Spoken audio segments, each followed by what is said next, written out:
নমস্কার বন্ধুরা, মানব ইতিহাসের সবচেয়ে বড় মাইগ্রেশন অর্থাৎ পলায়ন হতে চলেছে। আর এই মাইগ্রেশন হতে চলেছে আমেরিকি টেক ইন্ডাস্ট্রির, আর এদের নতুন গন্তব্য হতে চলেছে ভারত। হ্যাঁ বন্ধুরা, আমেরিকার বড় বড় সব টেক জায়ান্ট কোম্পানিগুলো আমেরিকা ছেড়ে ভারতে আসার তোড়জোড় শুরু করেছে।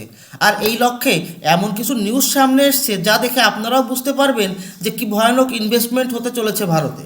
আপনাদের অবশ্যই মনে আছে যে এক মাস আগে আপনাদের একটি নিউজ দিয়েছিলাম যে আমেরিকি টেক কোম্পানি গুগল ভারতে প্রায় $19 বিলিয়ন ইনভেস্ট করতে চলেছে।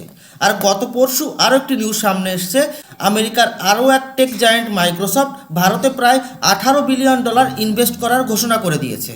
আর আজ আরও এক টেক জায়ান্ট কোম্পানি অ্যামাজনকে নিয়ে একটি খুশির খবর সামনে এসছে। স্ক্রিনে দেখুন, অ্যামাজন ভারতের ডিজিটাল সেক্টরে তাদের ইনভেস্টমেন্টকে ডাবল করে প্রায় $35 বিলিয়ন উন্নীত করতে চলেছে।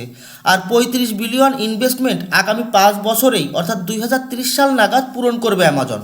অর্থাৎ আমেরিকার সবচেয়ে বড় 3 টেক জায়ান্ট কোম্পানি ভারতে যে ইনভেস্টমেন্ট করতে চলেছে তার মোট পরিমাণ হতে চলেছে $67 বিলিয়ন মার্কিন ডলার। সোজা কথা, এই বিশাল অ্যামাউন্টকে ইনভেস্টমেন্ট না বলে ধন বর্ষা বললেই বেশি মানানসই হবে। এইসব কোম্পানির কথা মতো এই বিশাল ধন বর্ষা হতে চলেছে ভারতের আর্টিফিশিয়াল ইন্টেলিজেন্স সেক্টরে। আর জানলে অবাক হবেন যে এআই সেক্টরে আমেরিকার বাইরে এত বিশাল ইনভেস্টমেন্ট ভারতে ছাড়া আর কোথাও হচ্ছে না। এমনকি এআই সেক্টরে চীনেও এত বিশাল মাপের ইনভেস্টমেন্ট হয়নি এখনও। এখন আপনাদের মনে একটি প্রশ্ন আসতে পারে, তা হলো ইনভেস্টমেন্টের ঘোষণা তো হয়ে গেছে, কিন্তু মিস্টার ট্যারিফ অর্থাৎ ডোনাল্ড ট্রাম্প কি এইসব আমেরিকি কোম্পানিগুলোকে ভারতে ইনভেস্টমেন্ট করতে দিবে?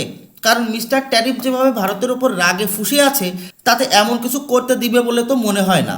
তো আপনাদের জানিয়ে রাখি যে ট্রাম্প যদি খুব জোর লাগায় তাহলে এই ইনভেস্টমেন্ট ডিলে অবশ্যই করাতে পারে, কিন্তু ক্যান্সেল তো অবশ্যই করাতে পারবে না। কেন? তার পেছনের কারণগুলি এবার বলি। ধরুন, ট্রাম্প এবং তার কট্টর ক্যাবিনেট টেক কোম্পানিগুলোকে ডেকে ইনভেস্টমেন্ট বন্ধ করতে চাপ দেয়, তাহলে এরা বলবে যে তারা ভারতে এআই সেক্টরে ইনভেস্ট করছে।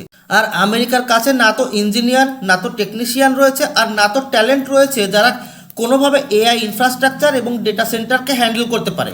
এতদিন পর্যন্ত এইসব কোম্পানি এসব কাজ হ্যান্ডেল করার জন্য ভারত থেকে ইঞ্জিনিয়ার এবং টেকনিশিয়ানদের বিশাল মাত্রায় হায়ার করত। আর এইসব ভারতীয় ট্যালেন্টদের H-1B ভিসার মাধ্যমে আমেরিকায় নিয়ে যাওয়া হতো। কিন্তু মিস্টার ট্যারিফ এই H-1B ভিসার ওপরেও তার সুদৃষ্টি ছেড়ে দিয়েছে। তাই তো বাধ্য হয়ে এইসব কোম্পানির সমস্ত তল্পাতল্পি গুটিয়ে ভারতে যেতে চাইছে। আসলে ট্রাম্প সরকারের কাছে এইসব যুক্তিকে খণ্ডন করার কোনো তর্ক নেই। আর ট্যালেন্ট এমন একটা জিনিস যা হুট করেই তৈরি করা যায় না। ভারত আজ আইটি সেক্টরে বিশ্বের বেস্ট ট্যালেন্ট প্রডিউসার হওয়া দেশে পরিণত হয়েছে, তা কয়েক বছরের কষ্টের ফল নয়, বহু যুগের পরিশ্রম এবং কষ্টের ফল। এত কিছুর পরও যদি মিস্টার ট্যারিফ নতুন নিয়ম পাশ করিয়ে নেয়, তারপরও 2-2.5 বছর পর্যন্তই এইসব ইনভেস্টমেন্ট আটকে রাখতে পারবে। কারণ ট্রাম্পের কার্যকাল শেষ হওয়ার সাথে সাথে তার এই বস্তা পচা নীতি বাতিল হয়ে যাবে। তো এইসব পথ রয়েছে ডোনাল্ড ট্রাম্পের সামনে, তবে ট্রাম্প এত দূর পর্যন্ত যেতে পারবে কিনা তা নিয়ে সন্দেহ রয়েছে। কারণ হলো স্ক্রিনে দেখানো এই নিউজটি।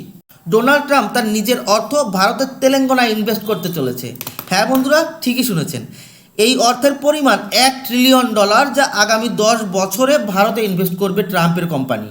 আসলে ট্রাম্প নিজেও জানে যে ভবিষ্যৎ ভারতের সাথেই সিকিউর রয়েছে, তাই দেশ যায় ভাড়মে প্রথমে নিজের কোম্পানিকে লাভান্বিত করতে বিশাল বড় ইনভেস্টমেন্ট করতে চলেছে ভারতে।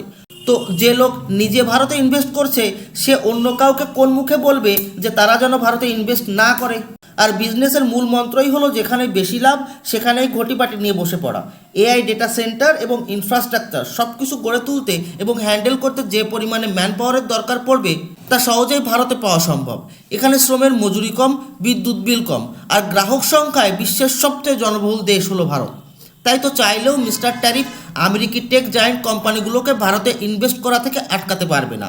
আর এইসব কোম্পানির দেখা দেখি এখন ইউরোপের বড় বড় সব কোম্পানিও ভারতে ইনভেস্ট করা শুরু করবে।